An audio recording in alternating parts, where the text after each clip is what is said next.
এটা টোটালি অযৌক্তিক একটা বিষয়, কারণ আমাদের যেটা হয় খাওয়া পড়া এটা তো আমরা সবাই করি।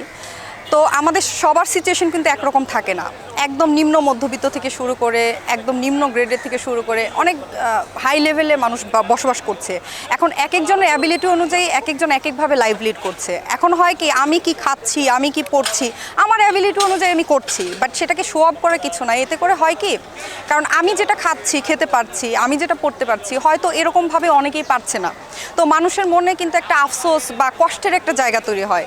তো মানুষকে কষ্ট দেওয়ার কিছু নাই। আর দামটাকে হাইলাইটস করে যে অনেক নিজেকে বড় করা, এটা আসলে কিছু না। এটা আমি মনে করি যে এক ধরনের নিজেকে আরও ছোট করা।